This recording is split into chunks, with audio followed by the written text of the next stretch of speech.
What's up, nation? Welcome back for another edition of the NBA DFS podcast presented by Wise Take.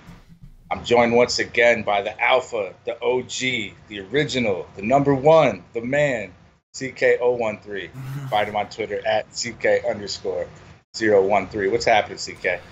Not much, man. Just got done watching what I thought was the worst Super Bowl of all time. Absolutely, man. Horrible. Yeah, that was horrible. That was rough to get through. And to make it worse, like, I'm not like a Maroon 5 hater or anything. Like, that's never been my kind of music. But I felt like the halftime performance was so, like, not energetic and just not, you know what I'm saying? And then, like, it just kind of fit just the like game, the game. though. Yeah, exactly. So I was like, on the one hand, this is not what I was looking to get from a halftime show. On the other hand, it does fit. So I guess, looking at things positively, at least it matched the game, I guess. Yeah, definitely, man. That was the worst, man. I was hoping the Rams could pull that out. I had some faith in some Goff. Their defense was phenomenal, but that was just typical Brady. Yeah, man. When he needs it. I mean, you know me, I'm a Jet fan, so I can't stand the Patriots. I know there's a lot of Patriots fans listening, and congratulations. But me personally, I don't like the Patriots. But aside from that, like, it's just like to have to sit through a game that was that terrible to watch. And like, listen, man, that was actually like Belichick, phenomenal coaching from Belichick. He just completely outcoached McVay. He just, but that's not the kind of game we want to watch. I'm not a Patriot fan, so I don't care about the schematics of the game. I just wanted a really good game with really good offense. And I mean, that was brutal, man. that was like forget about one of the worst Super Bowl games of the year. That was one of the worst games of the year, like in general, In general, yeah. And it's so crazy too because everybody was thinking it was going to be a high scoring game. I think the over under was 56.5. And I looked at I think on Fantasy Labs they said I think something like 58% of the money was on the over. All the announcers giving their theoretical scores and stuff, that was like 24-30. Yeah, it was all high score. So yeah. No. Just reminds me how much, man. I can't wait for NASCAR, man. 2 weeks at the Daytona 500. The Thursday before that, we got some duels, kind of get you warmed up, get you back into the season. Yeah, man. So, that's a good point, man. NASCAR kind of crept up on us, but it is right around the corner. Those of you who are interested in NASCAR, if you do the all sports, you're good. It'll carry over. But if you don't do the all sports or Wise Take, we're going to be unrolling a couple promos for NASCAR probably some point Monday throughout the day. Well, for most of you listening, it's Monday, so I guess today is what I mean to say. But be on the lookout there. Make sure you're following Wise Take on Twitter at @wise_take, or at least following or liking on Facebook. Facebook.com/WiseTake. So be on the lookout. We're going to be dropping the NASCAR stuff soon. Tommy SB, Cash and DFS, still going to do some writing for NASCAR. Tommy SB will be on the shows. We'll have a lot of fun, man. NASCAR, you guys did an awesome job last year. It was definitely a lot of fun. A lot of people made a lot of money. It was cool, man. So I'm excited to see what you guys do this year. Yeah, man. It's crazy, too, because the first race of the season is always the craziest one. So there's been races like out of the 40 cars that enter, 10 will finish. I think the race at the end of the season finished with like 12 cars. So the second race at Daytona. So, yeah, it's definitely the most interesting, most fun. It's definitely the greatest way, I think, to kick off the whole NASCAR season till we get into the grind. So, sure. Yeah, man, I'm looking forward to it, brother. Shake and bake. So, shake and bake. So you want to dive right in at point guard? Yeah, man. So I took a look, and I think this isn't a very large slate, and if you look at FanDuel, there's really the most expensive guy I think is either Trae Young or De'Aaron Fox, or right around Trae Young, right? And Trae Young and De'Aaron Fox tied at 76. So over there, I do like both of those guys, and there's a significant drop off for me under them. But I think that on both sides, Trae Young and Fox are interesting. They're both in really good games. Atlanta against Washington. We know taking teams against Washington is normally a pretty good thing to do, and Trae Young's been playing extremely well, very, very consistent. He's looked really good, and it's not just scoring. He's getting a lot of assists, so anytime you get those peripherals, it just gives you a higher floor and higher upside. De'Aaron Fox finally had a decent game against Philly. It wasn't exactly the upside that I think some of us expected, but it was a lot better. I think he got like 39 on FanDuel. I'm not sure what it was on DraftKings, but he's 7-3 against the Spurs. The Spurs have been terrible against point guards all year. And on top of that, the Spurs games have been extremely high scoring. Like if you pay attention, you actually go look at some of these Spurs games. Like we always talk about how these Spurs are very different from the Spurs of years past when they had Kawhi and they had guys who actually played defense. But the Spurs don't play no defense. And you're saying, I think they played the Suns that one time, and it was like, it didn't even go to overtime. It almost did, but it was like 120-something to 120-something, like just massive scoring. So now you factor in the pace up from Sacramento, and I think that game could be very interesting. So Young and Fox are definitely two guys I want to take a close look at tomorrow. I don't mind some of the other guys in between. Maybe Darren Collison we can take a look at. Maybe even Chris Paul, assuming he plays. But I think the next guy for me is probably Satoransky going up against Atlanta on the other side of Trae Young. Trae Young is prone to turnovers. He's a turnover machine. Satoransky, I think, could take advantage of some of those. And we know Trae Young doesn't play defense. So Satoransky's not a guy I love. It's easier to play him on DraftKings because he's 5'6". But, if he gets 30-something minutes, which isn't a guarantee, it looks like they've been kind of going away from him a little bit, but they've also been in a lot of blowouts, so that might be why he's not playing 30 minutes. But against Atlanta, even if Atlanta's been playing well, but I can't really see them blowing the Hawks out. So Wizards out. So I think Satoransky's kind of interesting. Alrighty. So I guess with the top being pretty nasty, this is probably where I guess it would make the most sense for somebody that plays on FanDuel to throw a punt in there and just hope for one of the big guys, even though he's only 7,600. You throw your 3,500 in there at point guard and hope for the best.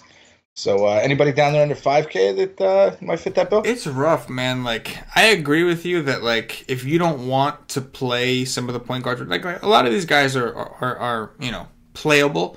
But if you're not like right now, if I'm building a team and if I really don't want to play Young, Fox, or Satoransky, I think it would make sense then to pick at least one of those dudes and just punt the other point guard position. The problem is maybe things will open up tomorrow, but there's not a ton that I love.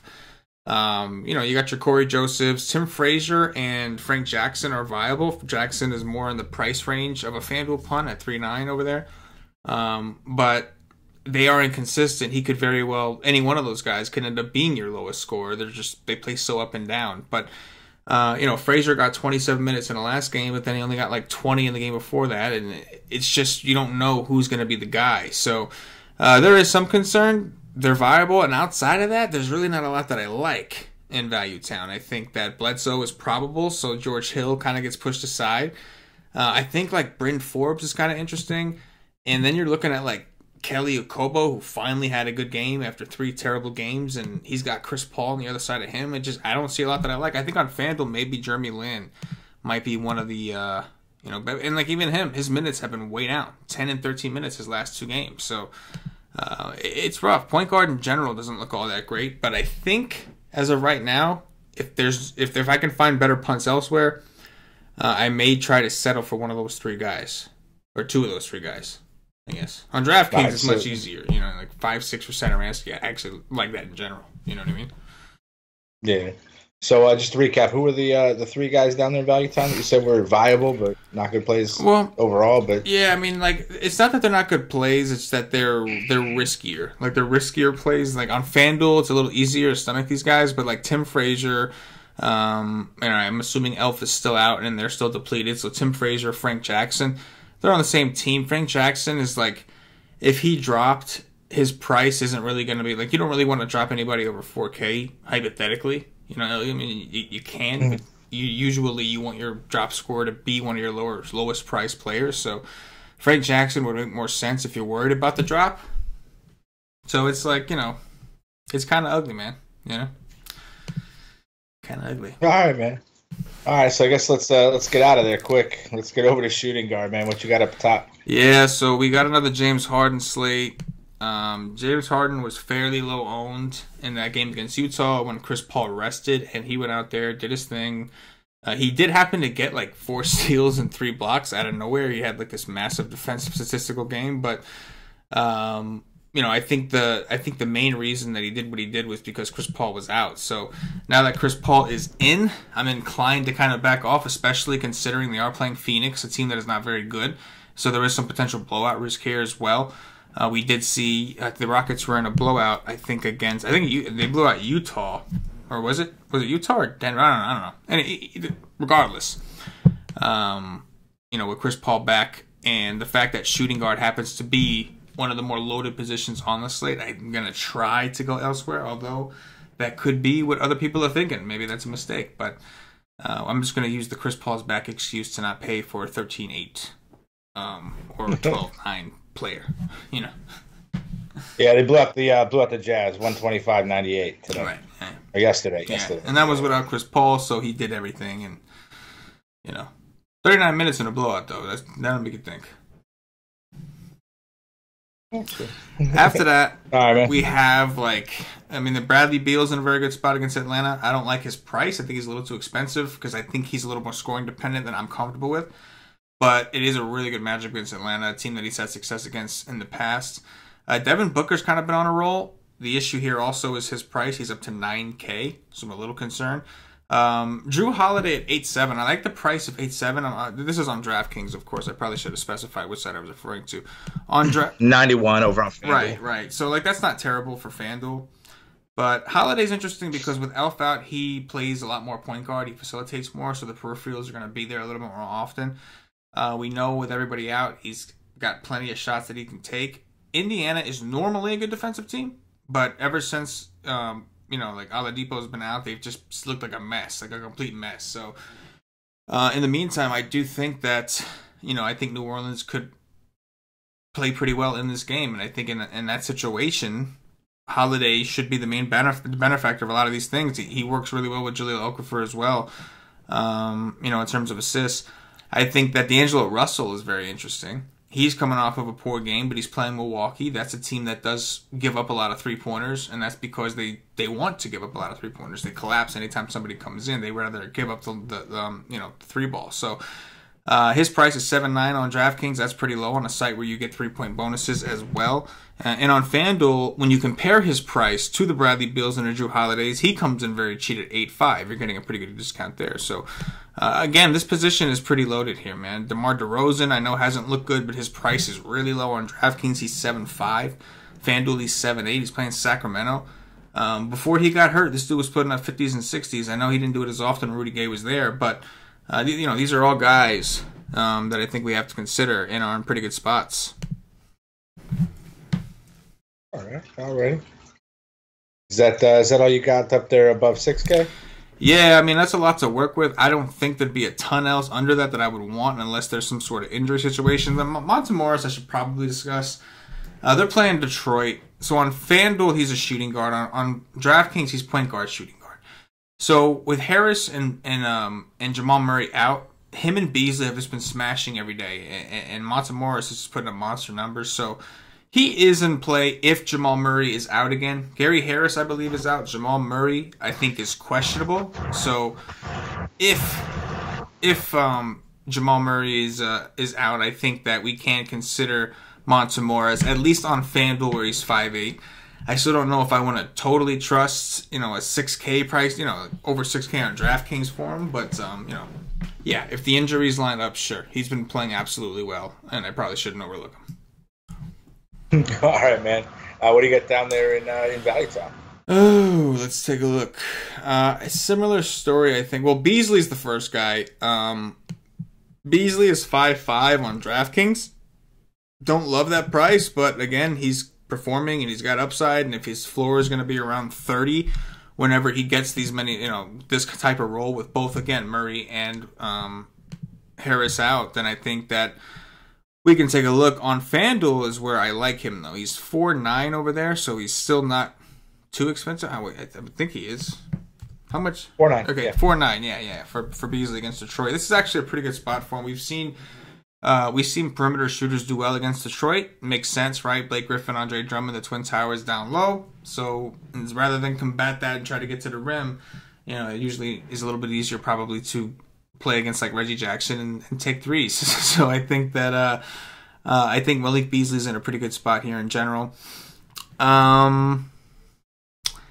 Yeah, this was a position that, like, there's so much I like up top. It's tough to kind of come down and look at some of these dudes. Like, on FanDuel, you can certainly punt it. This seems to me like the more loaded position as of now. Like, you have Eric Gordon, you have guys, but then when you come to punt territory, there's not a whole ton that I like there. So I think that Beasley right now is the main dude I'm looking at, and I think we can take a look at Mikal Bridges on DraftKings. I mean, the dude's shooting really well, and anybody who's listened to me enough, you know I don't like to rely on guys that are shooting well, because the minute they don't shoot well, it gets ugly. But he's been playing defense too, man. He's getting steals, he's getting a couple of assists, getting some rebounds. He's only 4'4" over there, so he's still a little cheap.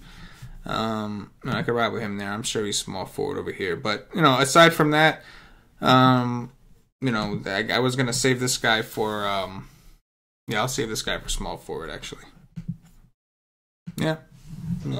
Just a couple guys, Right. Yeah. I mean, as I'm building my lineup as we're going, I think with the savings that we were able to take kind of from point guard, just as I'm rolling, you got plenty of money to spend there. I picked up Russell and Holiday. Okay. And I'm still at 6,200 a position for the last four. So, it's looking pretty all right. I like that. Okay. All right, man. So what you got over at small forward? So we got Giannis. He's in a phenomenal spot against Brooklyn. Not a bad rebounding team, actually. Paulie and Cash just discovered that Brooklyn's actually rebounding the ball pretty well right now. Poor defensive team, we always have that. So he's in play. He's going to be at the top, right, on FanDuel. I think he's at the top over there. So he's kind of on an island on his own. This is something you could do if you want to pay up for small forward. He's your guy. But maybe we can. It's only a $5,000 price discrepancy between him and the next guy out of voting. Yeah, he's like on his own planet over there. I think that Will Barton is like 5'5" on FanDuel, 6'1" on DraftKings. Still a little scary. Like, we know this guy has massive upside. He just hasn't really shown it to us since coming back from his injury. But we know he has the capability. And because Beasley and Monte Morris are playing so well, he's not even really getting the maximum minutes. Maybe that's a minutes limit thing, or it's just like a groove thing, and those other guys are playing so well that they have to find time for all of them on the court. But he's somebody I could see doing well against Detroit, as a scorer. Otto Porter, certainly in the mix. He's 5'9" on DraftKings. Playing against Atlanta, should be some extra turnovers in the mix. Rudy Gay is probably the one that would be the most fun to play. And the reason I say that is because, he played for Sacramento for quite a while. So this also happens to be a little bit of a revenge spot for him. If you don't buy into the narrative, you could buy into the fact that it's also a really good matchup for him. It's, it's Sacramento. So fast-paced, there's going to be paced up, poor defensive team. I think Rudy Gay is probably my favorite in that range. If you're not paying for Giannis and you're looking around here, I think Rudy Gay would be the one. I like him on both sides. And, I just like that game in general. 5'9" on DraftKings is definitely fair, I think, for the upside he brings. There's other guys that are probably in the mix, but right now, those are the guys I'll roll with. All right, man. So what you got down at Value Town? Value Town. You know who sucks? Taurean Prince, man. That guy is terrible. That guy is just awful. I don't want to play that guy. Although I will say the price is low, and one of these days he's gonna go off and go for like 40, and he's gonna 10x his price. But right now the guy looks like complete dog shit. Tyreek Evans is kind of interesting. So Tyreek Evans, with Oladipo out, hasn't really fit the role as well as we'd wanted. But if he were to get an opportunity against New Orleans, that could be good. That's highly, that comes with extreme risk when you're playing Tyreek Evans. I always say Tyreek Evans, when he's on the court, he looks like he's playing with an extra player on the court, like something's going on. He sees something we don't. He's somebody saying something to him, and you know what I'm saying. Anyway, Damari Carroll, certainly an interesting option if you're looking for value. He is also a guy that will take a lot of threes. We talked about Milwaukee giving up a lot of threes. Darius Miller is someone we can go back and take a look to. So there's some interesting options here. This could be an interesting spot to pay down. The guys that I'm going over now aren't necessarily like FanDuel punts to a point where you want them to drop, but they're value plays on both sides that I think we can consider. And on DraftKings, after Darius Miller, I think just to go to DraftKings specifically, Kenrich Williams is 4.9 on FanDuel and he's power forward. So we can talk about things over there, how he would fit. But on DraftKings, he is still only 4.3. He's shooting guard, small forward eligible. There's a good chance I'm playing this dude somewhere in there. So on DraftKings at least. We'll talk about power forwards in a second. But the guy played 30 minutes, got 8 rebounds. He's playing really well. 16 rebounds, 8 rebounds, 8 rebounds. He's taking shots. He barely got there in the last time. He got there, but it was all very in kind of in garbage time. But the garbage time gives us that security that if the game blows out, he's still going to get there. And in a close game, he could potentially stay in there. So he's my favorite on DraftKings for sure. All right. Anybody else down there you like? Or I mean, there's probably some stuff open up or whatever, but on DraftKings, I like Kenrich, and on FanDuel, as of right now, I kind of like those dudes we discussed. Like Damari Carroll and them dudes for now. We'll see what opens up tomorrow. But Rudy Gay is my favorite, though, overall. Yeah, I got Rudy Gay in mine so far. I love the $6,200 price tag, and 36 for him is not far fetched at all. So, sure. And I don't know. I think this Brooklyn game, I don't think it stays close. I think Giannis probably gets pulled out in the third quarter. That's just my personal thing. Brooklyn has been in most of the most close games all season too. So. Brooklyn's like the hottest team of basketball right now, man. They really went on a crazy winning streak, playing really, really well right now. It's props. I mean, what could you say? They were so bad for so long, and me, Tom, me, and the Knicks are just like they were both kind of similar these last few years, and the Knicks have gone one way and Brooklyn's gone the other. So, congratulations to Brooklyn. There, it's just well, at least New York's got one team to root for now instead of hating them both. yeah, that's true. All right, man. So, what you got over at power forward up there towards the top? Power forwards. So, LaMarcus Aldridge on FanDuel is very, very expensive. It is a very good spot, don't get me wrong, and he's been playing extremely well. So if you find enough punts to where you can comfortably reach him, I think it's fine. But on DraftKings, it makes a lot more sense. He's only 8K on DraftKings. On FanDuel, I think that John Collins looks like he's a little mispriced. He's coming off a game against Phoenix where he went for 58.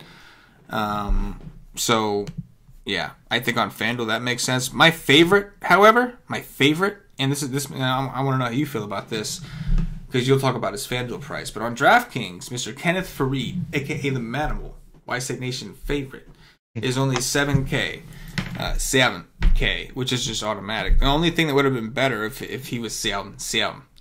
But yeah, I love the Manimal against Phoenix. I just mentioned who John Collins just went nuts against these fools. Like Faried is the same type of player, a hustle player, athletic, gonna grab some boards. Phoenix terrible defensively. I love the Manimal. He's 8K on FanDuel. What do you think about that, friend? Wasn't he like $3,800 like a week ago? yeah. Until he went to Houston and he was unleashed. No. Oh man, yeah. No, I definitely the way he's been playing has been crazy. I know there was I think a slate earlier in the week, last week, where him and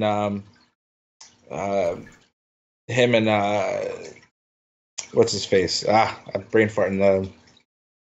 From James Harden. Sorry, him and Harden went for 125 points between the two. Yeah, combined. Yeah. Like that, so. Oh yeah, and this could be one of those spots. I don't know about Harden, but I do like Faried. I think he's gonna sit here and I think he's gonna feast. The only thing that's weird. I'm gonna look into this tomorrow, but never mind. No, very simple. He fouled out of the game. Okay, I was gonna say why he only played 20 minutes, and I just looked and he fouled out. That's why. So we're good. Faried is my dude. I think that Collins phenomenal spot. Marcus Aldridge phenomenal play. My favorite though is still Faried. You know what I'm saying? I still like Faried more. On both sides. Against Phoenix, do you think you have to worry about him fouling out against? He shouldn't, man. I mean, he was going up with banging it out with Favors and Gobert, and now he's going to be getting Ayton, Rashawn Holmes. I'm not really worried. I think he'll be fine here. Those aren't guys that typically draw a lot of fouls. It's possible. It's always possible, but I don't know. I don't think that it's likely enough to a point where I'm worried about it. I think he'll be fine. All right. Anybody else up above 6K before we get down to the value town? And like I said, I think that the top is looking like the best. Like Collins, LMA, Fareed. There's a guy. I mean, it's a bonus. You can take a chance on some of these guys, but right now I feel the most comfortable. I think with those dudes. Paul Millsap is really cheap, but yeah, I still feel the most comfortable with one of those three. Fareed, and then those other guys come second and third. All right, man. All right, so what you got down in Value Town? Is it even worth going down? I mean, you guys got something, but Value Town. So Kenrich Williams on FanDuel is 4.9. I am still okay with that price. Like I think on FanDuel, 5x is worth a little bit more than it is on DraftKings anyway. I know San Antonio, I kind of felt like I was lucky he even got there, but I still like the dude. I like the minutes he's getting. I like his energy when he's on the court. So I think Kenrich is good, but again, like even he is not like one of those punts that you're looking for to be your lowest score. So like you need him to produce. You don't want to drop him. 4.9 is not a player you want to drop. If you did, it's not the end of the world, but you'd rather not. After that, I think that PJ Tucker, we can sort of take a look at. His production's dipped right back down to where it should be ever since Fareed got there and took over the center role. But he is an option. I think that Rondé Hollis-Jefferson is pretty cheap. His role kind of up and down. That's kind of the problem with Brooklyn is they are very deep. That's one of the reasons they got Fareed and didn't skip a beat. Weren't able to fit him in because they are deep. They have enough guys that are kind of rotating. Harry Giles on FanDuel is coming to that point where we can start considering him for punts again at 3.9. He's in the rotation to a degree. We just don't know how many minutes he's going to get, so that's the scary part. But he's 3.9, so if he were to be your player that you end up dropping, it's not the end of the world. Not a ton that I love, man. Like I said, like you got Giles, Kuroix, like some of these dudes, but not a ton that I love outside of the guys that we already discussed. All right, man.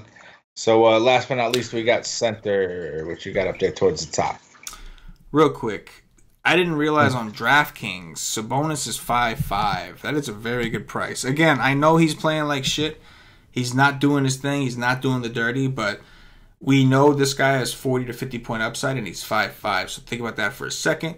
I'm not saying like he would be a core play by any means, but I am saying he's at a price point to where we need to start taking a hard look at his price every day and take advantage when he's in a good spot. And this could be one of those good spots. Anyway, moving over to centers. Jokic against Detroit, kind of interesting. I'd like to watch that. I think that this is a spot where it's, I think one of these guys gets in foul trouble, either Drummond or Jokic in that matchup, dude. You know what I'm saying? Like I think one of them gets into foul trouble trying to guard the other. I mean, I don't know. Maybe they put Griffin on Jokic. Like, there's no way that Drummond's gonna keep up like on the perimeter when Jokic is out there. There's no way.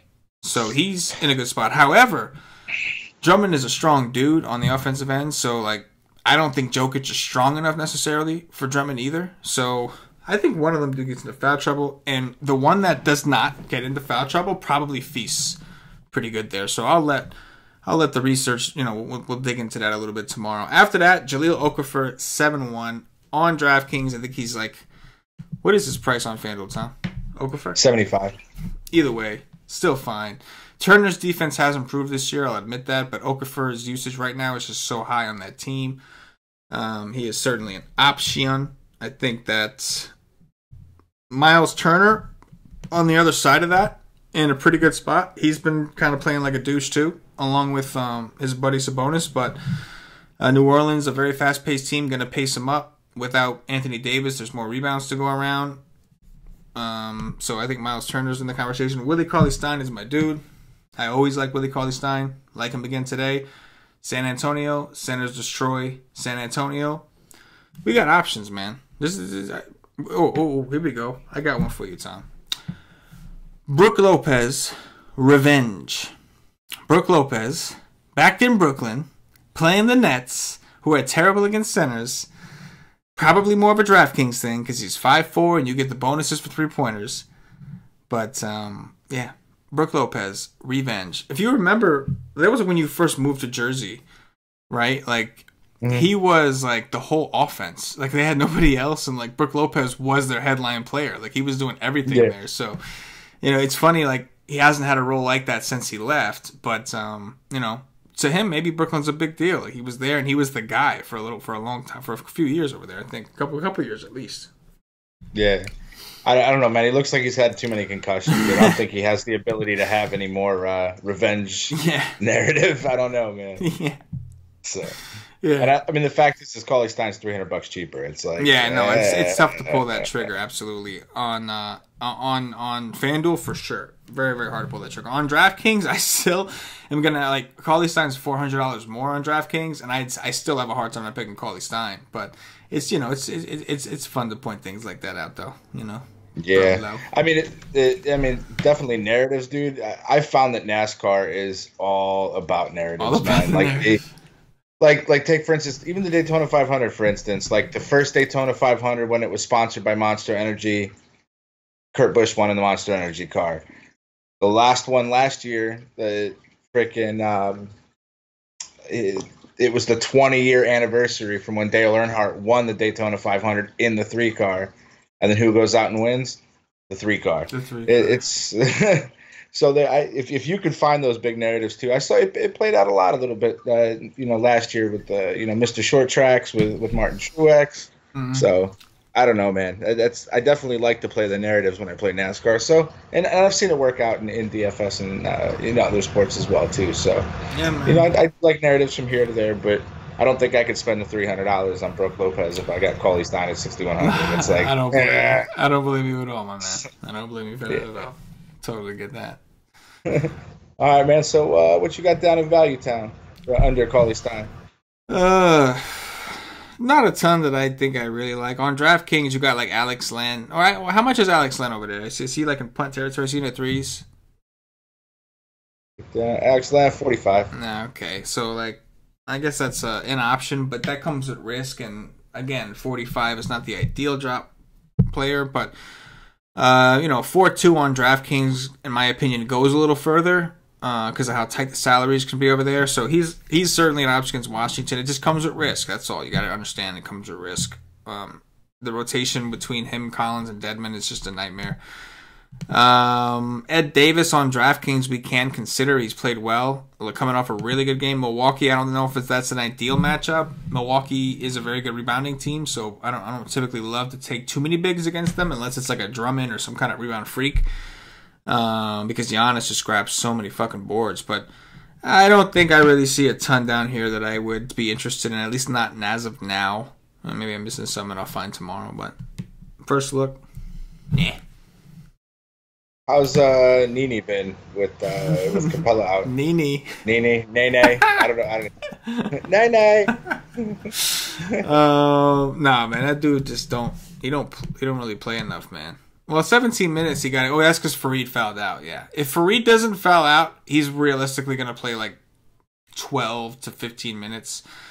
And like in 17 minutes, he got 18. I could only consider playing Nene ever if he was getting 30 minutes. I had to know he was getting, and that's not happening. He's old as fuck. There's no way he's getting 30 minutes. So, yeah, I'm sticking with my dog Fareed, the manimal, on that one. All right, man. So if we went back up to Jokic and Drummond, which one of the two of those do you think's the more foul out prone of the two? I guess if you wanted to look at it. I mean, part of me thinks that like Drummond's the one that'll get into foul trouble because like one thing about Drummond, like he's big and he's a good player and all that, but he is not very coordinated. He's kind of like what I'm talking about. He's not like how some of those big guys like he's not like Jokic is finesse. He's basically a guard in a center's body. Drummond is not. Drummond is a center. Only there's a couple guys like him. It's him, DeAndre Jordan. There's like a few of these centers nowadays.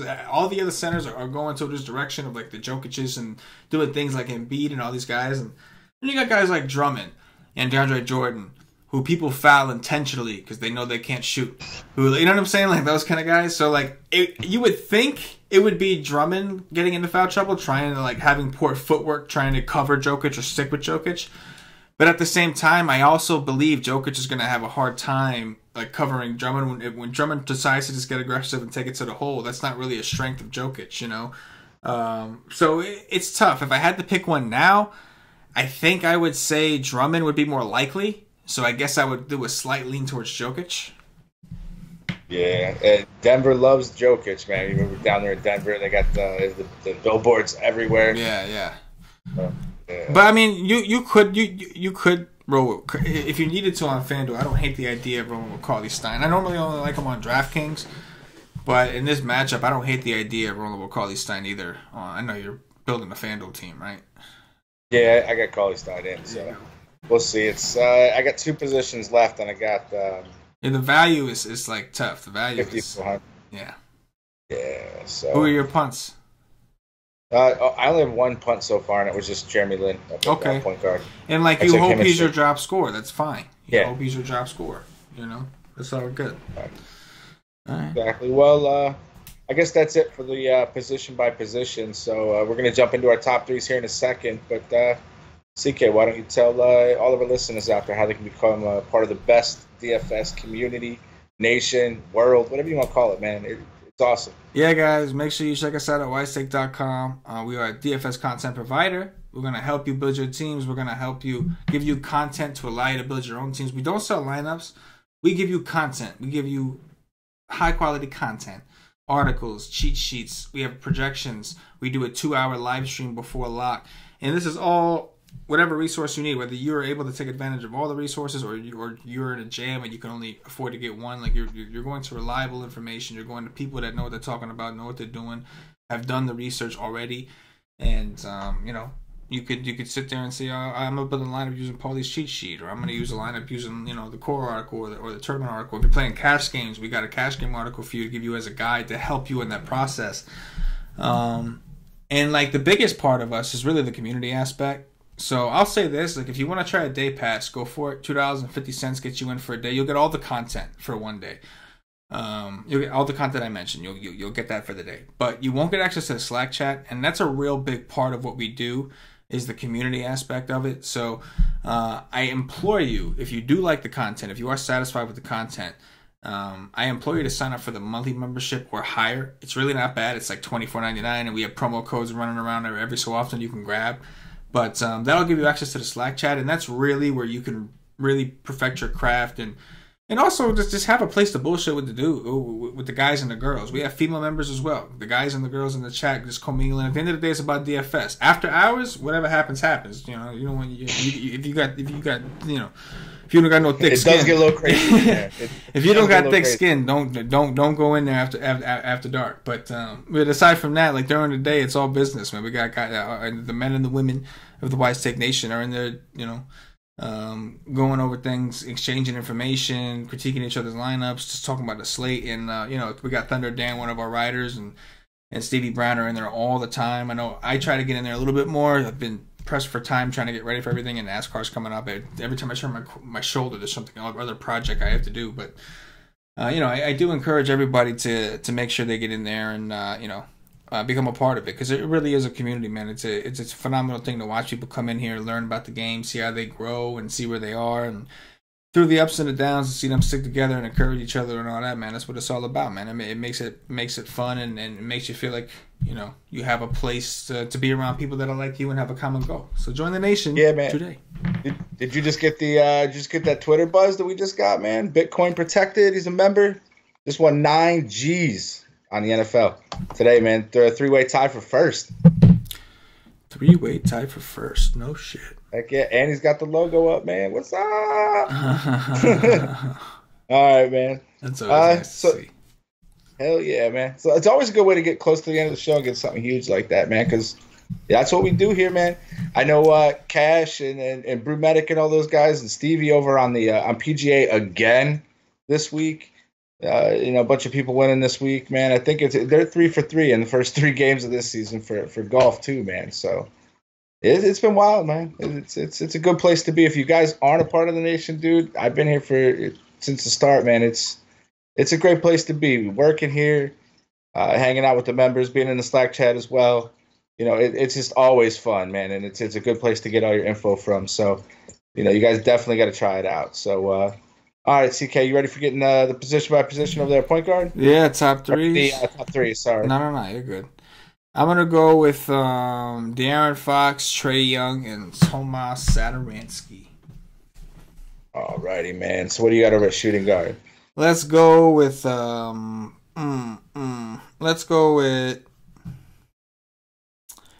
Oh man, I like all these guys. I'll go with D'Angelo Russell, and I'll pick 3 of them: Drew Holiday, and give me Bradley Beal. Oh no, I fucked up. No Beal, Malik Beasley. No, fuck that. Beal. All right, we'll put Beasley at 4. We'll kind of give everybody a little extra one there. Well, on FanDuel, yeah. On DraftKings, I don't know. He's 5'5" over there. All right, man. What you got over at small forward? Small forward, I like Rudy Gay. Man, I feel like yeah. So on DraftKings, Kenrich Williams, because I like him on FanDuel too, but he's power forward on FanDuel. On DraftKings, he's got the eligibility. You see what I'm saying? And then let's go with Damari Carroll. I think that was 3 people, right? Did I just give you 3 people? You did. Okay. You did. All right, cool. We're good. All right, man. What you got over at power forward? I'm gonna go with Kenneth Faried, the Manimal, John Collins, and LaMarcus Aldridge. And on FanDuel, I do like the idea of playing Kenrich Williams here. Kenrich Williams. Yes. So, all right, man. And last but not least, man, we got center. I'll go with Willie Cauley-Stein. I'm going to go with Jahlil Okafor. And I'll go with Nikola Jokic. Bang. Nikola. So, all right, man. So that's it for us for the position by position, man. Anything else you wanted to throw in at the end that might be viable for tomorrow? Oh, we'll get that from the Y stream. Nah, yeah, man. We'll dig into it. This is obviously a first look. Some of this stuff may change tomorrow, but we like to do these shows to give you guys, first of all, something to listen to in the morning or throughout the day, and also just to kind of get your, see how you think. Like some of the stuff does change. Some of the stuff we say, tonight maybe changes tomorrow because of injury, but a lot of it, like we're just trying to show you like the process, like how to think things, how to approach things, and that's one of the points of the podcast. And yeah, it's fuck yeah. All right, man. Take us home, CK. If you're watching on YouTube, please click that thumbs up, that like button, subscribe to the channel. If you're watching on Facebook, give us a like and a share to support the nation. If you're watching us on Twitch or Twitter, give us a follow, give us a retweet. If you're listening to us on Podbean or iTunes, give us some 5-star reviews. We appreciate it. For Tommy SB, for myself, the entire White Steak Nation, as always, good luck. Yeah.